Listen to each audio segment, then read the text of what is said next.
Welcome to another In Wheel Time podcast, a 30-minute mini version of the In Wheel Time car show that airs live every Saturday, 9:30 a.m. to noon Central. The Tailpipes and Tacos Cruise-In in Katy returns Saturday morning, November 21st, 8 to 11 a.m. This fun and fabulous event attracts the best rides in town. Tailpipes and Tacos is free and everyone is invited. You'll see collector cars, hot rods, customs, magnificent originals, and resto mods all in one place. The Loopy Tortilla Tex-Mex in Katy. Cars from all over Southeast Texas cruise in and show off in a 3-hour friends and family event. Loopy's will have breakfast tacos, coffee, and the best cars, all at one location. The Loopy Tortilla Mexican Restaurant on the Grand Parkway at Kingsland Boulevard, just south of I-10 in Katy. Drag racer, car enthusiast, and Loopy founder Stan Holt brings you Houston's hottest cruise-in, Tailpipes and Tacos, Saturday, November 21st, 8 to 11 a.m. at Loopy's in Katy. The In Wheel Time car show will be there too. Get your ride ready and we'll see you at the Tailpipes and Tacos Saturday morning cruise-in, November 21st, 8 to 11 a.m. And that's next Saturday. Is your business or company looking to stand out in a crowded advertising market? Looking to reach the real auto enthusiast? Well, you found it. You're listening or watching In Wheel Time, and so are your fellow enthusiasts. The In Wheel Time car show now reaches 500,000, and we can put together a marketing plan that will engage them in your product, business, or service. To get the tires rolling, just shoot us an email to our marketing director, Jeff Zekin. His address is jeff@inwheeltime.com. Texas Truck Works is your go-to truck customizer. From mild to wild lift kits, custom wheels, and steering and handling enhancements to the best personal and commercial wraps, Texas Truck Works delivers. Let Texas Truck Works founder Scott Stevens help you get the most out of your truck or Jeep. Texas Truck Works has decades of customizing experience, including power adders and complete engine swaps. Let the Texas Truck Works team design an upgrade plan that fits your budget. Get truck attitude today at TexasTruckWorks.com. Hello, everybody. This is the award-winning car talk show In Wheel Time, your weekly go-to all things automotive place, along with Mike Out of This World Mars, King Conrad DeLong, Mr. Jeffrey Zekin.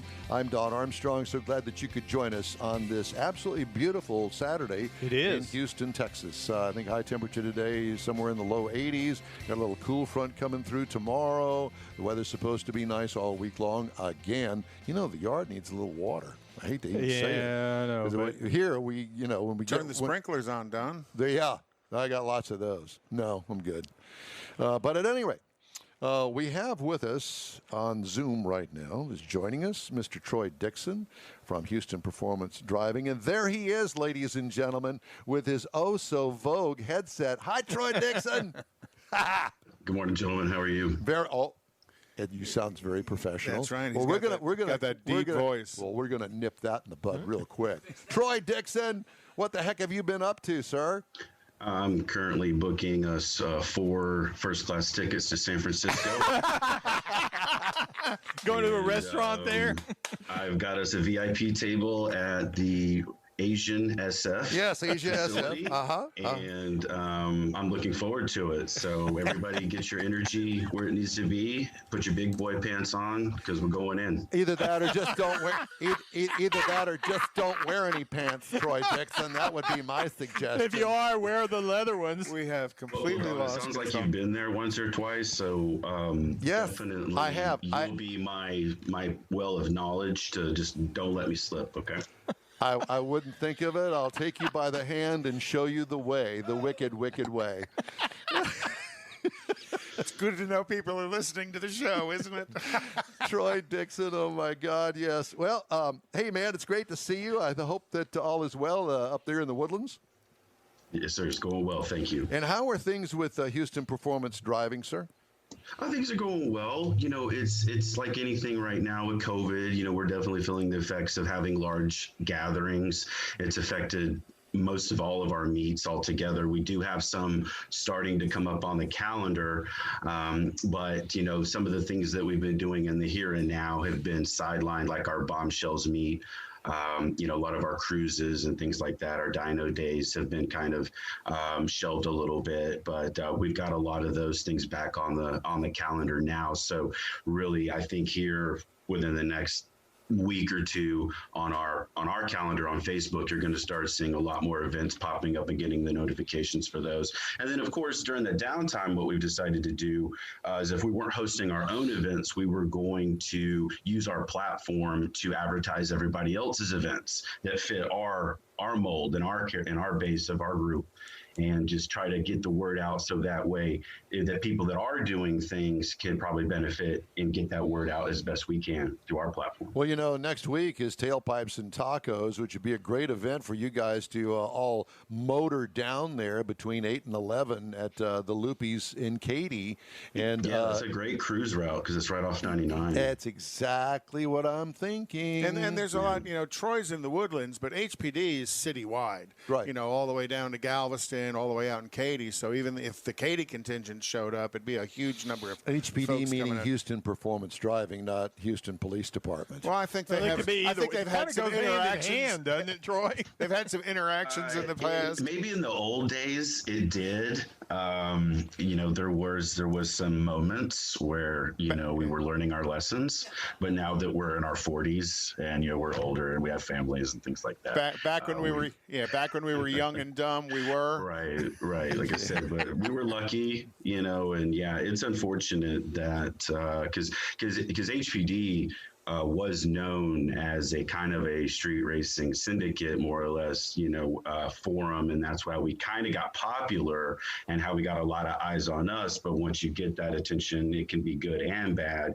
So a lot of the older guys that were the first OGs, the OGs had said, we're kind of getting away. We're kind of going into this dark zone.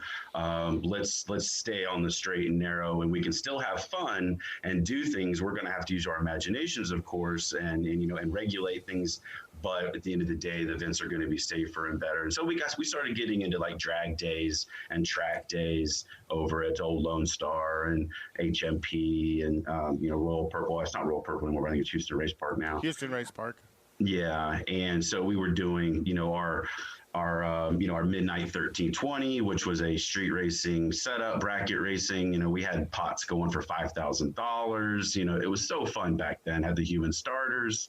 It was just good, clean fun. And what it did was it gave an excitement that the street racers didn't really know about because they thought the excitement was on the street. But when you take the excitement to the track and you put them against other people that have cars, have talent, have driving talent, you're stepping into a whole new world of fun because now you're really finding a narrow corridor of skill sets and everything's coming together in the challenge. And to me, that's what I think street racers were looking for at the time was a challenge and excitement. But if you can harness that energy into a different way on the and track, give them something that's better on the track, I think that's where we gained a second notoriety of popularity. And that's why Houston Performance Driving is one of the largest, online communities. Yeah. Do you ever do any cruises, like going from, for instance, the Woodlands to Katy for a cruise in? Oh, yeah. And once you get there, you either leave as a group or you leave individually, whatever the case may be? Sure. We've got several cruises we do, and we've been doing the same cruises for years. I mean, I think we've been doing our South Coast Fun Run to Galveston for probably 10, 15 years almost. Oh, every bit of that, yeah. Yeah. I mean, gosh, those were like right around the 2000, right, when that had happened.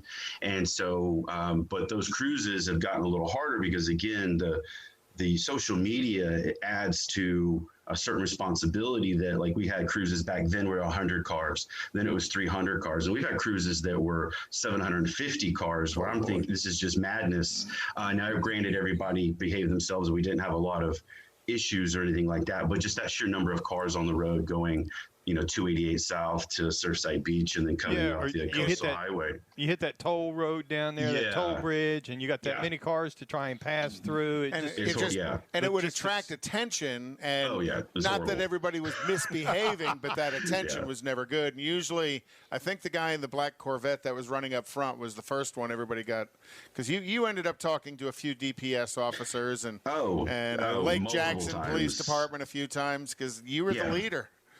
I had to dove on the grenade. Yeah, I had to put on my, political persona, and get in there and, kiss babies and steal lollipops. Political persona? Yeah. You? Yeah, and, it was good. I hope everybody appreciated the heat I took for them. And because, there were several times I was pulled over and, cops were just trying to figure out what was going on. And they're just trying to do their job, bless them. They don't know. They're getting calls. They see all these cars coming into their town on a Sunday morning. They don't know. So they're going to react. And we just try to, roll with it as best we can, try to enjoy our day as well. Sure. But then we also have our other cruises that go through the North Sam Houston Forest, right, which are really, really great. Those just go through those, those wooded areas, and it's like straight out of, a video game or a simulator. It's very quiet. Hey, Troy, how do we find out? How do we find out when you have those cruises scheduled? And everything we do is turned to Facebook. We used to have our own HoustonPerformanceDriving.com and forum, but unfortunately, with the way technology has moved the tempo that it's on, it destroyed our forum where it didn't make sense to have it. So everything's on Facebook or YouTube. So we have a YouTube, Houston Performance Driving. You can even search HPD, and I guarantee you on YouTube, we come up before Houston Police Department. Well, I hope so. Sometimes in shared videos. Sure. There may be a joint. Yeah, body cam, little body cam or something. Right, and it is funny because when we do our meets, because I'm. I always say HPD, and it's Houston Performance Driving because I'm just so used to it for doing it this long. Because we've been doing HPD since 2002. It was such a small group at the time, and it's just escalated. And the reason why it became what it was is because it had a great core group of people. Yeah, very much so. Great values, everybody on the same page. But what made it grow was there was a competitiveness in that group. Yes, we're all friends. We all can go out and hang out and have dinner. But at the same time, when it came to our cars, there was a massive competitive tempo. And so everybody, because I remember the days when 500 horsepower was the elite. That was a big deal. Then it was 6 and 7, and now you're past 1,000. And that's how, more or less how we met Conrad, was out running around one night, and, he was out field testing for Cadillac. But anyway, that's a story for a different time. I was going to say, I don't work for him anymore. Yeah, he's turning red over here, even though he don't work for him anymore. There's a story there, which I don't know we'll have time for. If Don says Troy, tell the story, obviously, but, but we had been out one night, and we had met Conrad. And so during those times, it was so competitive. And then the group just got bigger. Then so forums go down, Facebook comes up, Instagram comes up, right, YouTube develops, and then now you've got this plethora of this is what we're doing. Because I remember on the days of Street Fire, where you would just upload your video because YouTube hadn't developed, and Street Fire was the street racing website, and that's where you would go for street racing videos. And yours truly was on there several times in BMWs and Corvettes and whatnot. But now we've gotten past all that. And actually, with the current level of social media, it's really expanded HPD's reach. Yeah.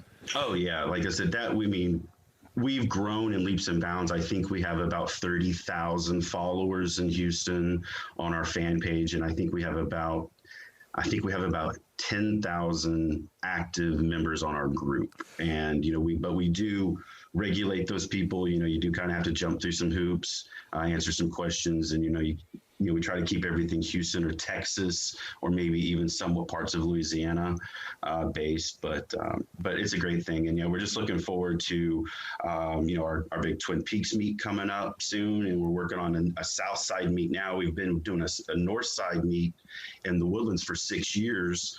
This is going to be our 7th year doing this meet at Twin Peaks in the Woodlands. So now I'm getting because of that being so far, we want people on the south side because of our reach. So now we're going to be looking at doing a Webster meet. So every second week there will be a Twin Peaks meet hosted by Houston. So I need to ask you before we let you go here about the HPD annual toy drive, Christmas toy drive. When is that going to take place? That is going to be December 12th. That's going to be a Saturday, starting at 11 a.m., going to 2 p.m. at the Twin Peaks in the Woodlands or Shenandoah. Yep. And we've been doing that particular toy drive since 2007. And we know about that Shenandoah Police Department. Yes. Well, in a way, that's a good thing. Now, maybe not 10 years ago, but now it's good because they're there and you're appreciative that they're there. Yeah. Because it does keep because of their reputation.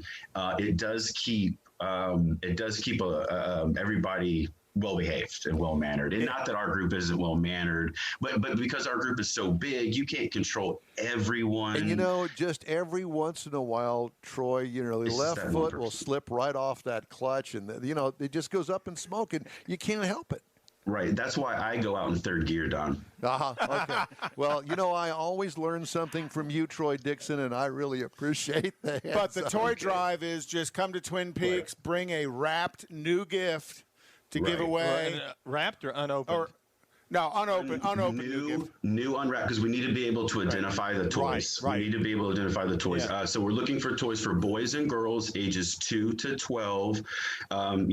We naturally over the past, MD Anderson has been our main benefactor, and so when it comes to that, we look no stuffed animals and no toys that promote violence. So no guns, no swords, no guns. I said guns twice, but no military toys are good, like tanks and helicopters, but nothing like swords, axes, laser, or lightsabers. Right. Yeah, and trust me, I'm the hugest Star Wars fan ever. But also too multicultural toys, because it's two genders and everybody's affected by cancer or hard times. So our second benefactors are Harris County and Montgomery County Women's Centers. And as I know, we've been some of their largest donations for the last couple of years for both of those facilities. Twin Peaks, December 12th. Troy, it's great to talk to you. Thank you so much for joining us. We appreciate it, man. Thank you, gentlemen. Thank you. I'll see you in a little while. We're going to San Francisco, first class. Hey. Yes, we are. I'll be wearing my shorts. Bye. Hey, we'd love to hear from you. All you have to do is just shoot us an email. The address is info@inwheeltime.com, and we don't care. Just lay it on us. You like it? Great. If you don't like it, tell us. Okay.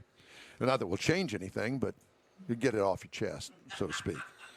All right, time now for This Week in Auto History, and Conrad always has something good for us on auto history time. Well, in 1926 was the official date that Route 66 was identified as a cross-country highway. Now, I say cross-country. It actually went from Chicago, and from Chicago down south through like St. Louis, Oklahoma City, Amarillo, and all the way out I-10. Here's a map of it. But that was the cross-country route many people took. It has since been retired, but again, I always thought it was a great road, and it's an icon sign that has gone away, but they still sell all of the memorabilia for Route 66. In 1927, the Holland Tunnel between New York City and Jersey City was completed. My grandfather was a surveyor on the Lincoln Tunnel, which was done a little bit later, and he said when he came in from the Jersey side and from the New York side, and when they met in the middle, they were within a dime's width of being exactly right on together as they built these multi-car tunnels going underneath the Hudson River between New York and New Jersey. You ain't getting anything close to a car through that thing. No, but that's the start of it. They had tunnels. This tunnel, it's twin tunnels plus an air chamber that they moved air through as well, and they moved 3 million cubic feet of air per minute through those tunnels. And it's still in operation. Yeah, they're still in operation. And then in 1946, the Exchange National Bank of Chicago. Here's the automotive tunnel as they're building it, and that would be multi-lanes. And then there's the Lincoln Tunnel is on the bottom, the Holland Tunnel is on the right, and Jersey's all the way over there on the left, but you can't see it. Who cares about Jersey? I'm from New York. Nobody cares about in 1927, Are you from Jersey? Yeah. I'm from Jersey, too. In 1946 was the first drive-through bank, and that was the Exchange National Bank of Chicago, and that's since. What year was that? 1946. 46. I remember my mother going to the first drive-through at the Waukesha National Bank. I just thought that was the coolest thing. Oh, yeah, very much so. And now, though internet and apps and stuff have kind of slowed it down, still drive-through was the way to do a majority of your banking. And then in 1956, Ford Motor Company decided on the name for their new model, which was the Edsel. Well, is that him? That is He's hot. that is Edsel Ford. Edsel Bryant Ford, I believe, is his I full think name. I saw him at Asia SF in San Francisco. Okay, and the name of the car line, he actually passed away in 1943, and his son Henry Ford II wanted to memorialize him with that. That car, truly, my opinion, other than the toilet seat front end, was way ahead of its time. Oh yeah, if you look at the Horse stuff that's collar on it. toilet seat, yeah, very, very much ahead of its time. You cannot convince me that any part of that car is attractive. You can't convince me. No. I'm not going to say it was attractive, but I'm going to say The technology, yeah. In its day was probably 10 years ahead of its time. But its ugliness, That's what killed it. it killed it. I mean, Yeah. Very much so. they could have a jet engine in it, but And then in 1960, this week, Robert McNamara, who is the head of the Ford Motor Company, was named head of the Ford Motor Company for a very short period of time, because about a month after he was named the head of the Ford Motor Company, he went to Washington to become JFK's cabinet member for the Secretary of Defense. McNamara, yeah, okay. So, and he functioned as the Secretary of Defense under Kennedy and Johnson, and finally retired in '68. In 1965, the Summers brothers set their land speed record at 409 miles an hour in the Goldenrod. That car was one of the narrowest cars to set a world speed record, and it was a 4 Hemi engines, blown Hemi engines underneath that body, and brought the car wheel-driven to 409 miles an hour. And that record stood for a long time. I think it was just recently beat. But so that was, again, in 1965.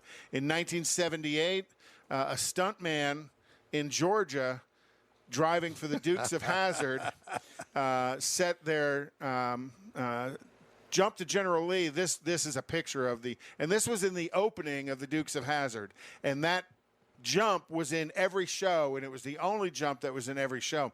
The problem with it was they tore up a lot of cars. I think over the length of the series, which was on from 79 through 85, they tore up 300 Dodge Chargers. It's Mike's car review. So if you kind of flip to the next picture, this is what it looked like after the jump. Go ahead and advance to the next one. That's what that car looked like after the jump. well, so there's no. wasn't surprising. A lot of times they would show the jump just before the car hit the ground, because this was the result, and that's why they tore up so many cars. And then in 1989, Ford bought Jaguar, which I thought was a mistake. And this was the Jaguar that they had released. This didn't come out until 2000. What, 2000? Looks like a Ford Mondeo. Well, it was, and it was also the Lincoln LS. Ugh. They shared the platform, and then at the time when Ford bought them, they were still Jaguar. making. Yes, they did. They ruined them on a number of issues, because in '89 when they bought them, they were still making the XJS. But then this was the next thing out. Now Ford has since vacated Jaguar. In '89. That's what Jaguar was building. In 93, they were building the other one. So that's this week in automotive history. Quite a week. Quite a week. Yeah. In 2020, we're still in 2020, but the end is near. Oh Lord. Let's hope. That's a scary thing. The end is near. In many ways. Okay. I've got a lot of automotive news. And I wanted a little extra time to be able to do all of the automotive news. That's why I tried to end a little early for you there, Don. Thank you. So, you looking for a job? Talented?